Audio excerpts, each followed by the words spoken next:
Atos dos Apóstolos, capítulo 1, versículo 9 ao 11. Amém? Diz assim a palavra do Senhor: E quando dizia isto, vendo-o eles, foi elevado às alturas, e uma nuvem o recebeu, ocultando-o a seus olhos. E estando com os olhos fitos no céu, enquanto ele subia, eis que junto deles se puseram 2 varões vestidos de branco, os quais lhes disseram: Varões galileus, por que estáis olhando para o céu?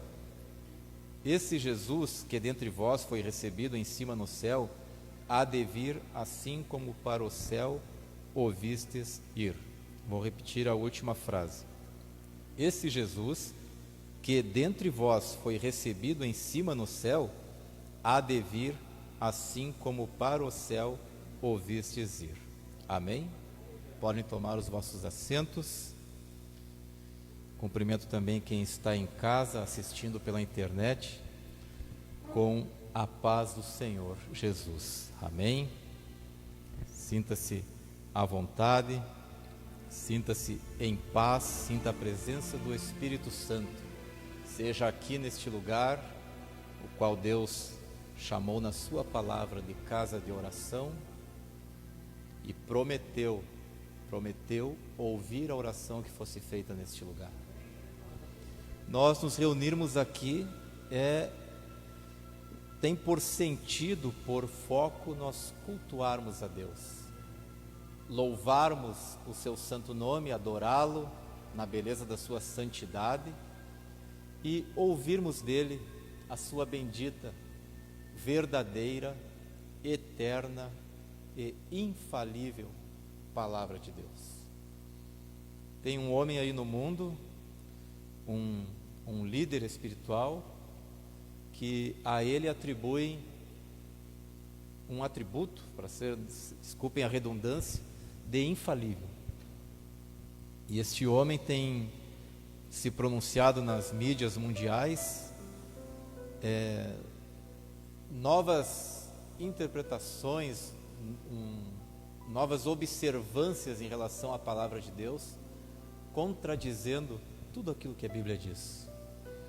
Então, nessa noite, estejamos com os ouvidos atentos à palavra de Deus, porque com o tempo, conforme for passando o tempo, vão se escassear, vão se tornar poucos os lugares em que nós vamos ouvir uma palavra vinda de Deus, em que é mencionado o Evangelho verdadeiro e genuíno. Nós temos visto tantos evangelhos,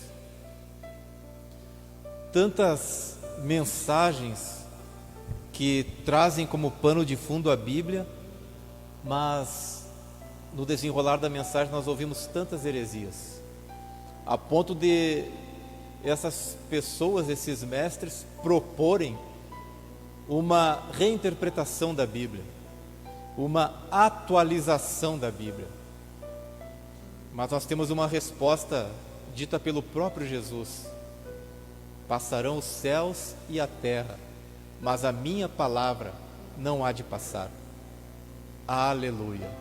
Eu quero frisar bem nesta noite, antes de entrar na mensagem, a importância que nós temos que dar à palavra de Deus. Nós temos chegado até aqui neste momento do culto, temos ouvido belos louvores, e eu nunca desmereço o momento do louvor em detrimento da palavra. Ambos têm significativa importância.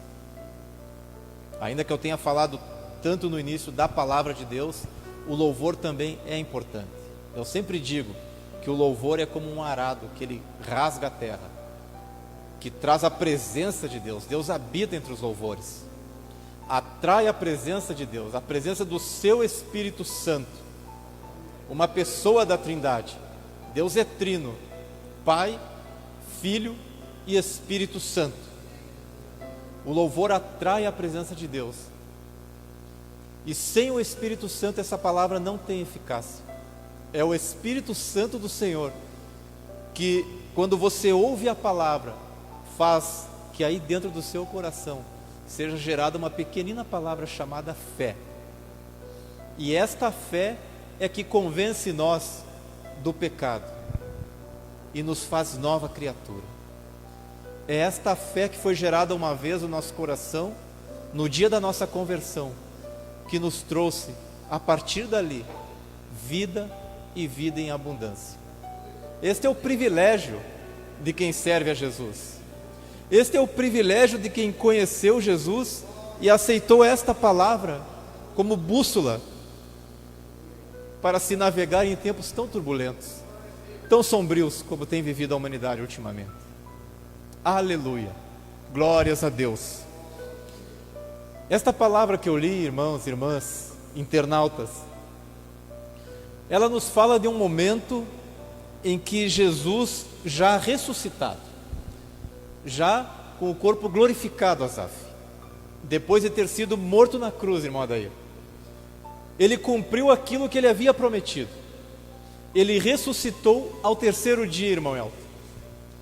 E Paulo diz, na sua primeira carta aos Coríntios, que se Jesus não houvesse ressuscitado dos mortos, então seria em vão a nossa pregação. Aleluia. Jesus, quando ressuscitou, ele chancelou, ele tornou verdadeira toda aquela palavra que ele pregou nos seus 3 anos e meio de ministério aqui na terra. Porque quando ele ressuscitou, ele venceu a morte, e a morte só entrou na minha e na sua vida por causa da queda de Adão no jardim do Éden. A morte era a sentença pelo pecado da humanidade, e agora Jesus vem, ele esvazia-se da pessoa de Deus, da sua divindade, na verdade, ele esvazia-se, e ele vem sofrer as adversidades desta vida terrena, num corpo igual ao nosso, num corpo de carne. Por isso os 40 dias de jejum no deserto. Por isso em tantas passagens bíblicas nós vemos Jesus orando a madrugada inteira. Por isso nós vemos Jesus, antes de escolher os seus 12 apóstolos, orar uma noite inteira.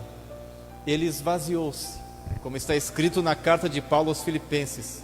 Paulo usa a palavra quinosis, esvaziamento. Jesus ali se esvaziou da parte divina, senão não teria sentido ele, como Deus, vencer o pecado. Ele precisava sofrer o que nós sofremos e mostrar para nós que havia a possibilidade de vencer. E assim Jesus vence a morte, porque o pecado, a morte estava reservada para pecadores, e Jesus em nada pecou. Ele foi levado como cordeiro mudo ao matadouro.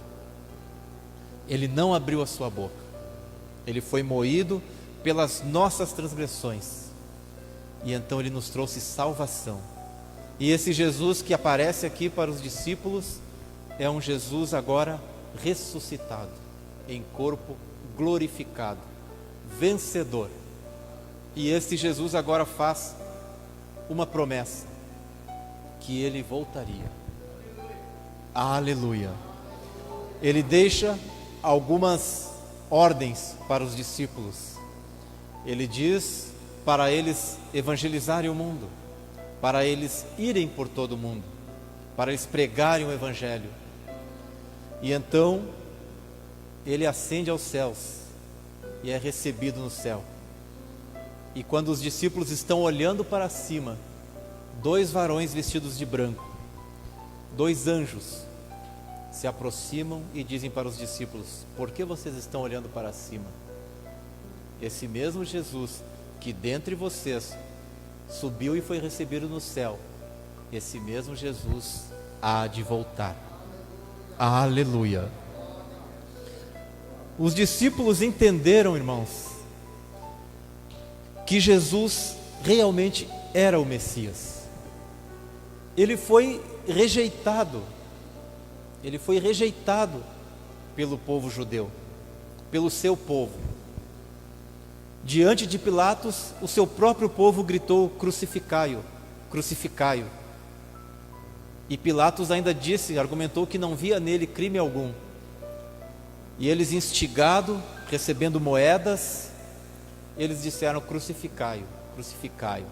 E se ele não tiver crime algum, que caia sobre nós o sangue desse justo. E assim Jesus foi entregue na cruz. E o preço veio posteriormente, no ano 70, 35 anos depois, 30 e poucos anos depois da morte de Jesus. O general Tito invade Jerusalém,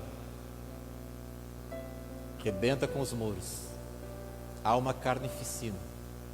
Isso levaram tempos e tempos, Jerusalém sitiada, mas no final o exército romano subjugou Jerusalém. E os relatos do escritor Flávio Joséfo dizem que ventres eram abertos, que crianças eram arremessadas contra as paredes, havia sangue derramado. Aleluia, porque a palavra de Deus, ela se cumpre, ela é verdadeira. Mas Paulo, escrevendo aos Romanos, diz que se fazia necessário que o coração de Israel se endurecesse, para que a porta da salvação fosse aberta para nós gentios. João, no primeiro capítulo, quando ele escreveu a narrativa do Evangelho, o apóstolo João disse que veio para os seus e os seus o rejeitaram. E foi dado a todo aquele que o aceitasse, aleluia, ser chamado filho de Deus. E assim a salvação chegou até nós. Assim se cumpriu uma promessa que Deus fez a Abraão, lá no capítulo 12 de Gênesis, no início, quando ele chama Abraão. Ele diz: sai da tua terra, sai da tua parentela, vai para uma terra que eu vou te mostrar. E ele diz: em ti serão benditas todas as famílias da terra. Ele não disse: em ti será bendito o povo que vai sair de ti. E Abraão gerou a Isaque, Isaque a Jacó, e Jacó tornou-se Israel, o povo escolhido para testemunhar na terra que havia um único Deus digno de ser adorado, para que as nações, olhando para Israel, se convertessem, como aconteceu com Raabe, como aconteceu com Ruth, e tantos outros exemplos de pessoas que não estavam dentro da linhagem de Israel, mas se converteram e foram acolhidas por Deus. Quando o pecado entrou na humanidade, quando Deus deu a sentença para Adão e Eva, lá no Jardim do Éden, Deus já mostrava o plano de redenção, prometendo que da semente da mulher nasceria aquele que esmagaria a cabeça de Satanás. E assim Jesus é concebido de uma forma divinal, quando o Espírito Santo veio sobre Maria. E então não havia semente de homem, mas somente a semente da mulher. Aleluia, ali Maria, de uma forma sobrenatural, concebe e Jesus nasce. Os discípulos entenderam isso. Eles entenderam, como Paulo escreve na carta à igreja da Galácia, aos Gálatas, e escreve também à igreja em Éfeso, que havia chegado a plenitude dos tempos. Eles entenderam que a promessa que foi feita a Abraão aconteceu. Eles entenderam que a promessa feita a Adão aconteceu. Eles entenderam que a visão que Nabucodonosor teve e que foi dada a revelação a Daniel, de que no fim de 4 grandes impérios mundiais que reinariam sobre o nosso planeta, Mesopotâmia,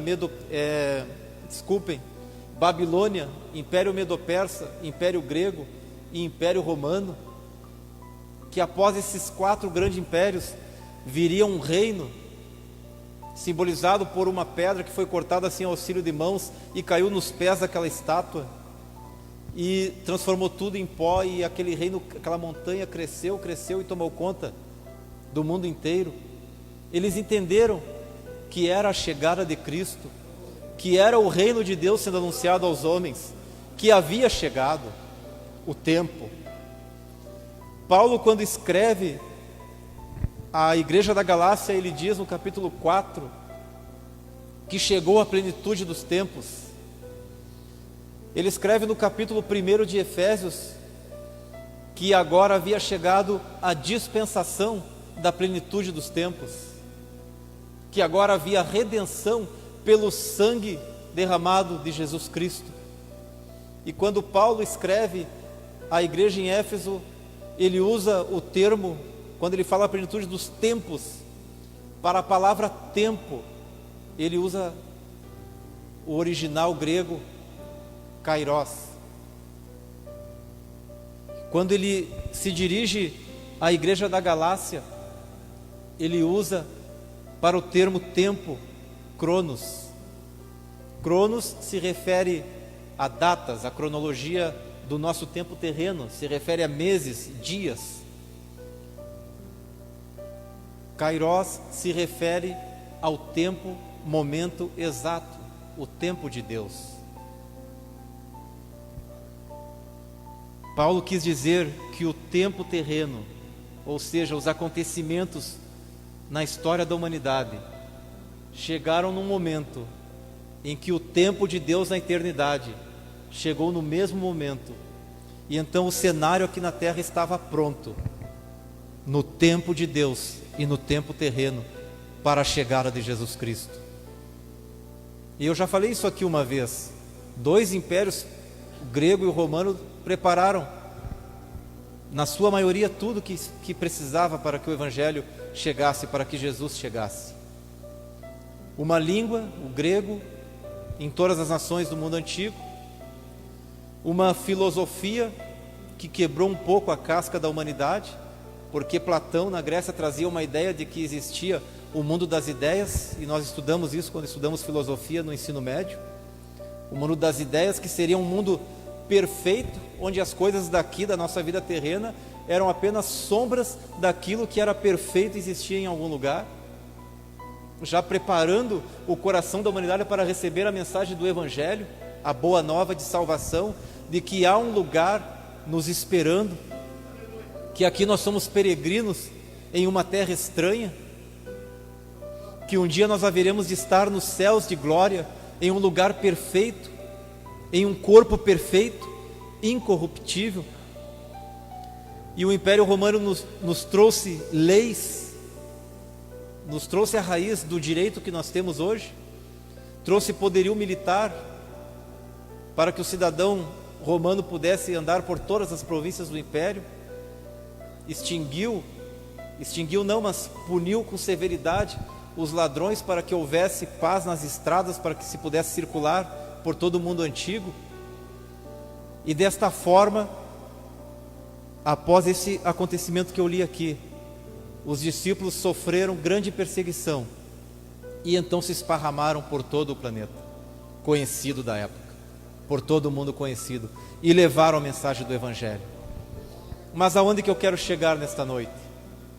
Eles levaram por todo o mundo. Paulo diz isso quando escreve aos Colossenses, que diz que o Evangelho chegou a vós, e não só a vós, mas também em todo o mundo conhecido da época. Mas aonde eu quero chegar nesta noite?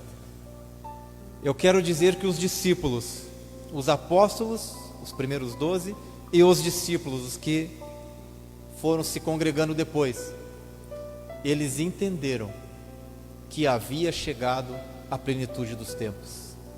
Eles entenderam as promessas que se relacionavam à vinda do Messias, e entenderam que Jesus Cristo era o Messias.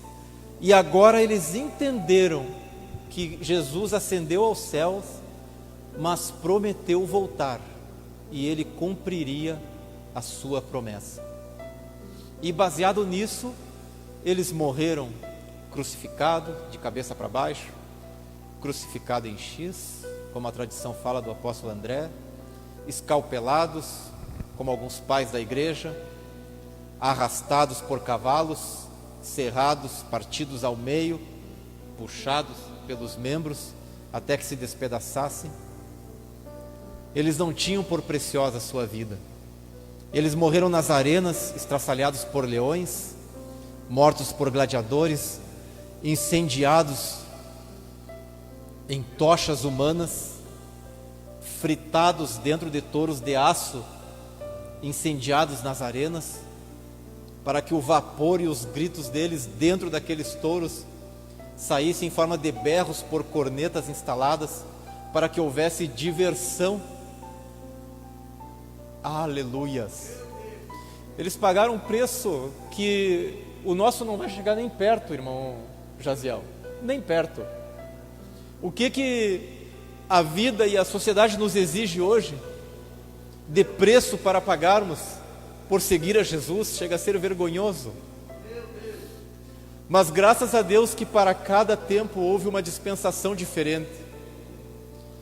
Dispensação é um período de tempo em que Deus trata com a humanidade de determinada forma.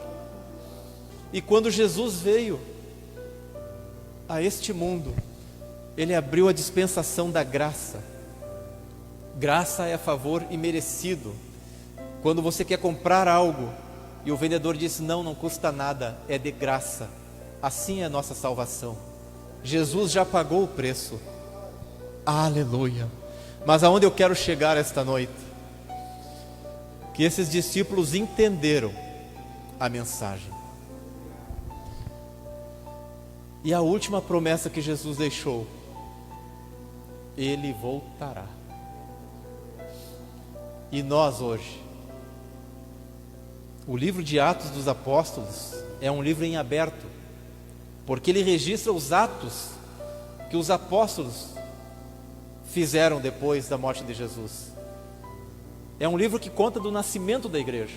E nós, a nossa vida, as nossas atitudes são o segmento deste livro.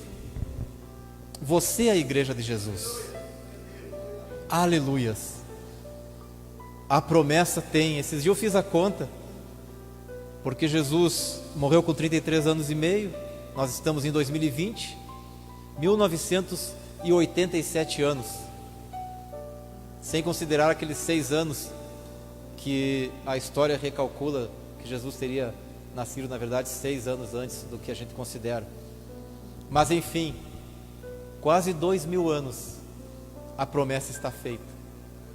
E no primeiro século, a igreja, os apóstolos morreram, sacrificaram as suas vidas. Somente o apóstolo João morreu de velho. Mais 2 séculos, a igreja perseguida, ora em todo o império, ora perseguições localizadas, ora paz em algum lugar, ora perseguição mais severa em outro, até que no ano 315, outros dizem 317, o imperador Constantino pega a igreja e traz ela para o Estado. E a partir dali os bispos, os anciãos, os pastores, contextualizando para o nosso tempo, passaram a receber salário pelo Estado. Parece uma bênção, né? Mas ali aconteceu uma mudança de estratégia de Satanás. Ali ele viu que quanto mais perseguia, que quanto mais calor, mais o pão cresce.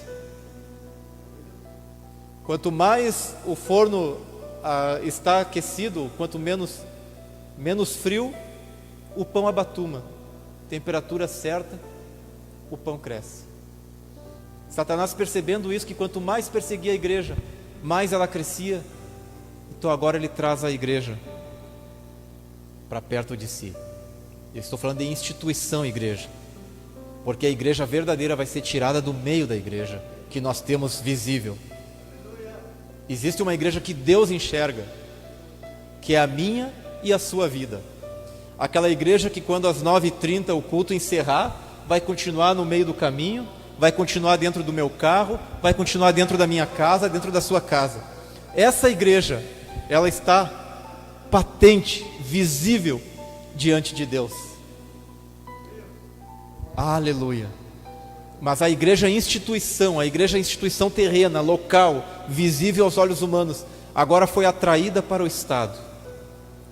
Aí agora o pastor não precisava mais pagar com a vida, não precisava não ter apego às coisas materiais e se desfazer de tudo e dividir com os que não tinham, e estar disposto a dar a sua vida pela causa do Evangelho, porque agora virou um cargo estatal. agora eu sou o imperador, você não é crente, é meu amigo simplesmente, então eu vou te dar um CC. Eu vou te trazer, você vai ser bispo da igreja em tal cidade, e eu vou te assalariar, porque agora a igreja é do Estado. E aí começa a entrar a corrupção. E aí a igreja entra em séculos de escuridão. Surge a igreja romana. Surge a era papal. Surge a grande Babilônia. Confusão. Que só vai terminar nos tempos apocalípticos, quando será morta, despedaçada. Estou falando de religião. Vem os séculos de escuridão, e então se acende uma fagulha. Martinho Lutero percebe que o que a sociedade conhecia como igreja estava totalmente perdida e enganada. A Bíblia estava oculta, traduzida para o latim, enquanto as pessoas do povo eram até mesmo analfabetas. E então ele traduz para o alemão e começa a se reacender novamente a instituição chamada igreja, porque Deus sempre contou com o seu remanescente. Sempre houve pessoas como os puritanos, como os valdenses, escondidos nos montes, nas montanhas, cultuando a Deus nas cavernas através dos séculos, isolados do que se conhecia como sociedade. Deus que contempla nós como um grão de areia no meio da beira da praia. Mesmo assim, Ele, na sua grandeza, Ele se preocupa com a minha e com a sua vida. Deus, olhando para a terra, contemplava aquelas fagulhas, aleluia, aquecidas e acesas pelo Espírito Santo. Aleluia. Nos séculos seguintes veio o movimento pentecostal, avivamento da Rua Azusa, reacende o batismo com o Espírito Santo, e nós somos frutos disso. Daniel Berg, Gunnar Wingren chegam aqui no início do século XX, em Belém do Pará.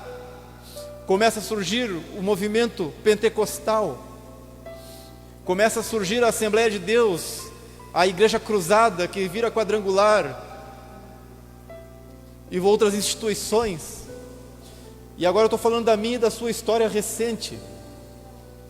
Aleluia! Mas infelizmente hoje nós temos o neopentecostal. Nas décadas de 70, 80, o evangelho da prosperidade, onde não precisa mais pagar um preço. Você não nasceu para sofrer, você não nasceu para ser pobre. Essas são as frases de efeito. Se você não tem dinheiro, não tem propriedade, não tem ouro, não tem prata, é porque você está em pecado. Esta é a pregação que nós ouvimos em muitas igrejas hoje. O tempo de Laodiceia, a igreja nua, a igreja que se diz rica. E eu falei isso aqui num dia, na última vez que eu preguei aqui. A igreja que tem canais de TV, a igreja que tem redes de rádio, a igreja que pode pagar um espaço em canais de grande divulgação na mídia, que é rica, que é abastada, mas que quando Deus contempla com seus olhos, que são chamas de fogo, que são santos, Ele diz cega, nua e pobre. Deus tenha misericórdia de nós, porque é o tempo da vinda. Qual é o teor da mensagem esta noite?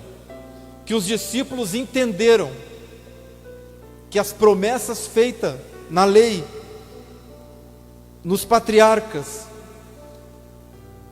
nos profetas maiores, nos profetas menores, se cumpriu. Eles entenderam que o capítulo 53 de Isaías se cumpriu na íntegra no dia em que Jesus foi crucificado, que Ele foi moído pelas nossas transgressões, que Ele não tinha pecado algum, Ele era um cordeiro imaculado. Aleluia! Que o castigo que nos traz a paz estava sobre Ele. E hoje nós convertidos, aprove a Deus que hoje só estivesse os crentes convertidos aqui, para ouvir uma palavra sólida de que o tempo do fim é hoje. Os discípulos creram que tudo se cumpria em Jesus, tudo que fora prometido, a redenção havia chegado. E no capítulo 24 de Mateus, Jesus deu algumas instruções, porque os discípulos fizeram 3 perguntas a ele. Porque ele, visitando o templo que Herodes havia reconstruído para fazer um gancho com os judeus, aleluia, eles mostrando aquela construção, e Jesus disse: aqui não ficará pedra sobre pedra que não seja derrubada. E aquilo deixou os discípulos encasquetados, grilados. E mais adiante no Monte das Oliveiras eles perguntam: Senhor, e fazem 3 perguntas: quando se sucederão essas coisas? Que sinal haverá da tua vinda e do fim do mundo? E o capítulo inteiro, então, 24 de Mateus, Jesus explana respondendo a essas 3 perguntas. Por isso nós temos que ter cuidado e uma análise criteriosa do capítulo 24, porque algumas coisas se cumpriram já no ano 70 com a destruição do templo, onde não ficou pedra sobre pedra.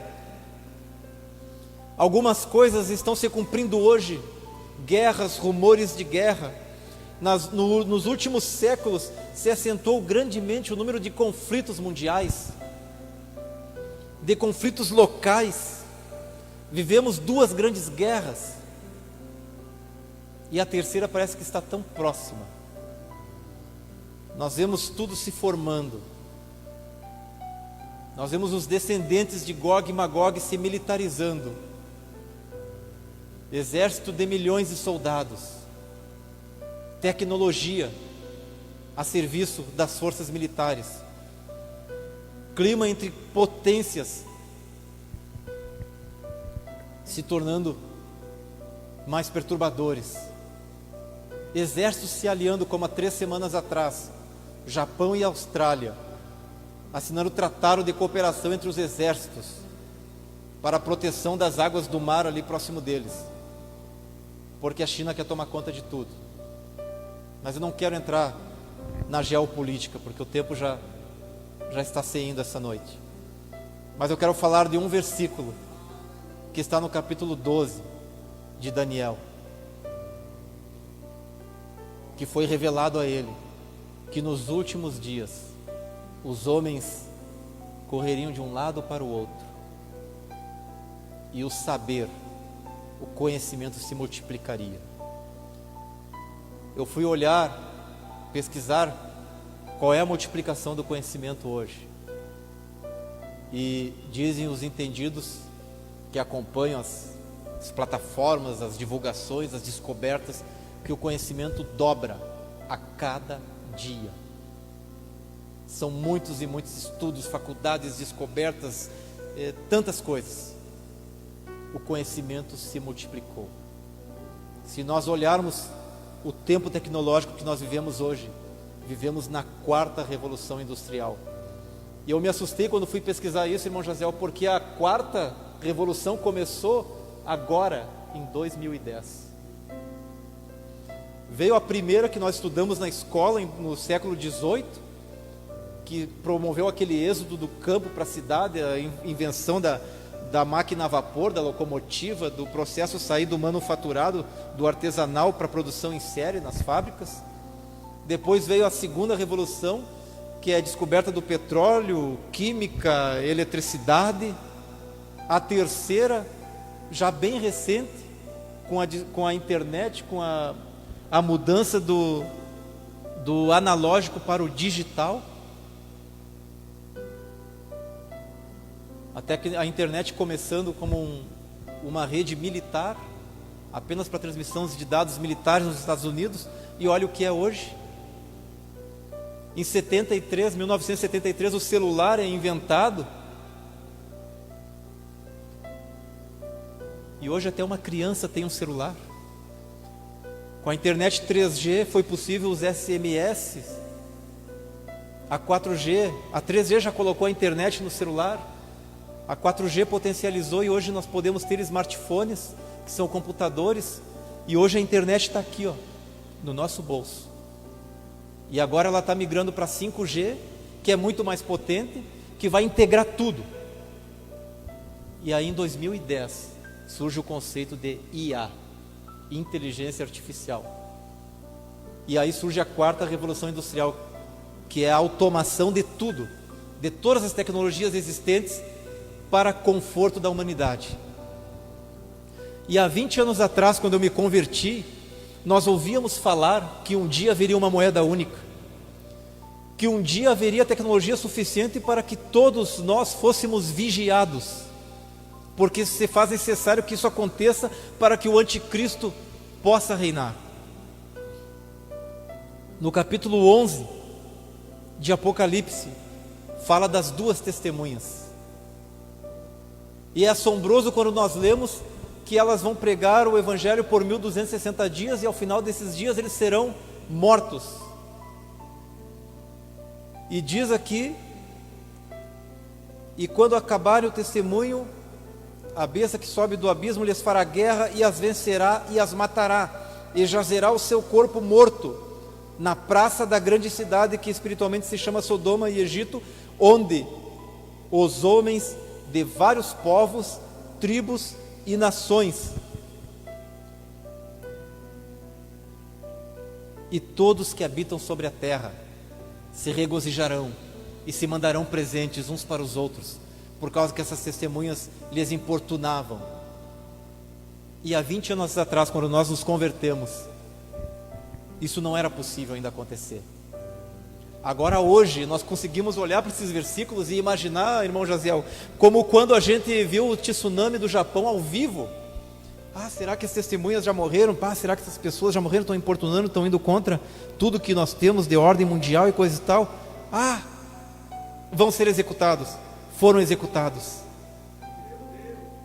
Consegue perceber que o cenário chegou?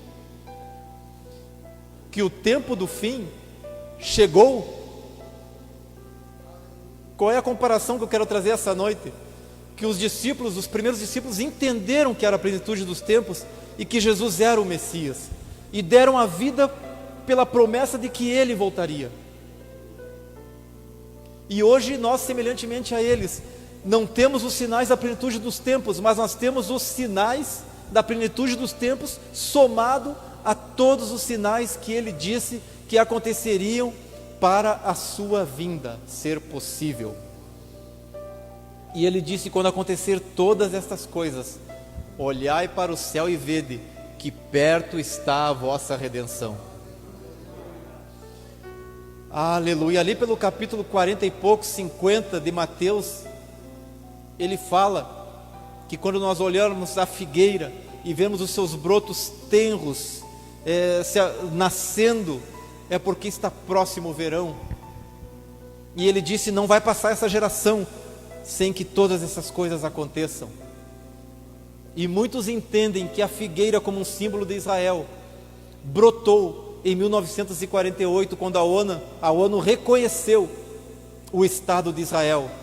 E então eles cumpriram promessas que havia nos profetas, de que eles viriam por sobre a terra voando, de vários cantos do mundo. E assim foi. E assim nações, irmão Jaziel, governos pagaram passagens aéreas, e nós temos imagens na internet deles chegando nos aeroportos em Israel, e abraçados, dançando e pulando e cantando na língua hebraica. Nós vemos nos nossos dias o ressurgimento do idioma hebraico, que estava esquecido. A figueira brotou. E quanto tempo tem a geração da figueira, irmão Jaziel? Hoje nós podemos viver 80, 90 anos, e já se passaram, em 2018, 70 anos. Temos 72 anos. É o tempo do fim. Vamos ficar de pé. Vamos orar esta noite. Eu não vou fazer convite para virem aqui na frente, para nós não aglomerarmos, para nós ficarmos próximos apenas daqueles que convivem conosco em casa, já, pelas restrições sanitárias. Eu trabalho na brigada, os irmãos sabem, e a gente atende a comunidade. E alguns colegas têm se infectado como a sociedade está se infectando. Então, tem acontecido em vários lugares, assim acontece na igreja, e cabe a nós tomarmos os nossos cuidados. Então nós vamos orar daqui, vocês vão orar daí do seu banco.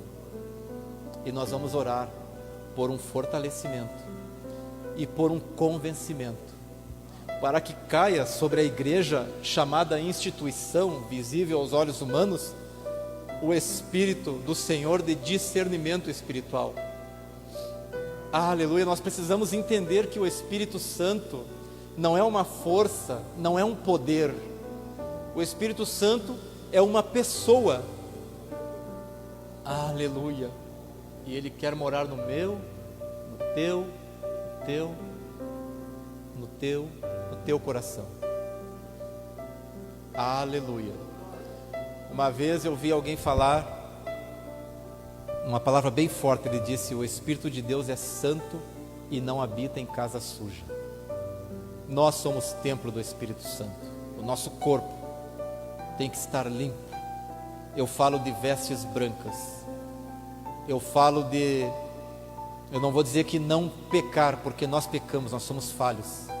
Mas o pecado não pode ser planejado na nossa mente. O pecado tem que ser um acidente de percurso. E seguido dele tem que vir o arrependimento verdadeiro no nosso coração. Não o remorso pelas consequências. Quando eu apenas tenho medo das consequências, mas não me convenço, não tenho nojo do pecado, é apenas remorso. Arrependimento eficaz. O Espírito Santo quer morar em nós. Paulo, escrevendo aos Tessalonicenses, ele diz que o espírito do anticristo, o espírito da desobediência já opera no nosso meio. Ele está aí fora, o mundo jaz no maligno. Ele está preparando os detalhezinhos do cenário que está escrito aqui. Ele está preparando tudo. Hoje já é possível nós sermos vigiados por um governo. Hoje já se vislumbra, já estão falando no tal de reset financeiro. Já estão dizendo que se a economia cair, tombar no mundo inteiro, tem que haver um reset financeiro, um reinício, um perdão das dívidas das nações, um câmbio único, preparando para ninguém poder comprar, ninguém poder vender, se não tiver a marca de um sistema que será adotado, uma moeda única. Consegue entender o que eu estou falando? O cenário está pronto, irmãos. Se nós não amarmos a vinda de Cristo, Paulo diz que Ele vem para aqueles que amam a sua vinda. Se nós não amarmos a sua vinda, todos os nossos anos de fé terão sido em vão. Deus tenha misericórdia de nós. E haja em nós um espírito de engajamento. O Evangelho é a boa nova. Esse termo tem origem nas palavras militares daquele tempo. As boas novas era quando o rei vencia a batalha lá no campo. E ele vinha vindo com a vitória nas mãos. Ele mandava um guerreiro mais forte ou a cavalo correndo, para que ele chegasse na cidade e avisasse: o rei venceu, está vindo aí, para que a cidade se preparasse, para que fossem colocadas pétalas, palmas fossem erguidas, se preparasse as honrarias, para que então ele entrasse com toda a honraria que ele merece, vitorioso na cidade. Como aconteceu no dia em que Jesus entrou montado num burrinho em Jerusalém. Tipo assim, boas novas, anunciar as boas novas. E hoje nós temos que anunciar essa boa nova. Nós temos que chegar para aquele que não conhece a Jesus e dizer: o rei venceu e ele está vindo aí. Nós temos essa certeza: Jesus está vindo aí porque ele é vencedor. Glória a Deus.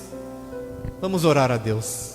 Vamos levar a nossa família, os nossos familiares, nossos amigos, aqueles que nós conhecemos e aqueles que também não conhecemos, mas que carecem de salvação. É os últimos dias, os últimos segundos no relógio de Deus. O tempo de Deus é chegado. A salvação, a redenção da humanidade é chegada. Oramos a Deus. Pai eterno, no nome santo de Jesus, nós te agradecemos, Senhor, pela tua presença real, verdadeira neste lugar. Espírito Santo do Senhor, obrigado por estar aqui. O Senhor que detém para que o anticristo ainda não reine, porque ainda não se completaram o número de salvos. Espírito Santo do Senhor, vem morar em nós. Vem morar na tua igreja, Espírito Santo. Nós sabemos que muitas vezes nós te afastamos de nós, ou com as intenções maléficas da nossa mente, muitas vezes os pecados planejados, premeditados. O Espírito Santo nesta noite vem convencer pecadores do seu pecado. Cai sobre nós com o espírito de discernimento espiritual, para que nós possamos entender este tempo, para que as circunstâncias deste tempo presente não venham nos desesperar. Está escrito em Tessalonicenses que quando tudo isso acontecer é para nós não nos perturbarmos. Oh Espírito Santo, aviva a tua palavra em nosso coração, aviva a tua obra em nós, esforça as nossas mãos, esforça os nossos pés, esforça o nosso coração. Espírito Santo, nos dá graça, Deus querido, nos dá graça no abrir da nossa boca para testemunhar, para anunciar a boa nova de salvação, para então nós ganharmos as pessoas que estão perto de nós, para nós ganharmos a nossa família para Ti. Oh Espírito Santo, não sou eu, não é nenhum de nós que pode convencer o homem do pecado, que pode convencer esta geração do seu pecado e convertê-los a Ti, entender a mensagem do Evangelho e aceitar a vida em abundância que o Senhor tem para aquele que Te aceita. Mas é o Teu Espírito Santo que convence o homem do pecado. Na sua casa, você que assiste pela internet, ainda que você esteja assistindo em uma outra data, posterior à data deste culto, o Espírito Santo torna viva e eficaz esta palavra aí.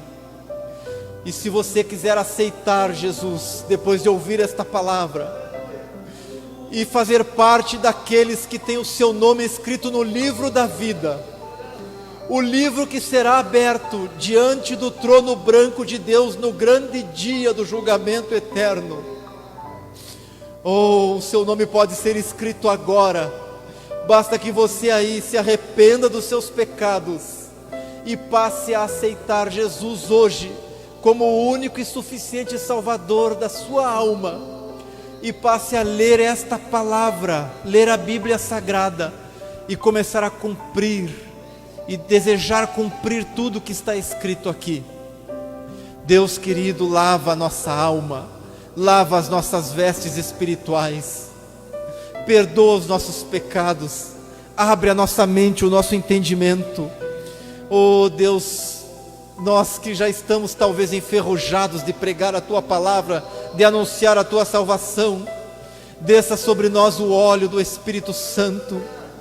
Deus, nos converte de todo o coração para Ti. Não importa o nosso tempo de fé, Senhor, nos convence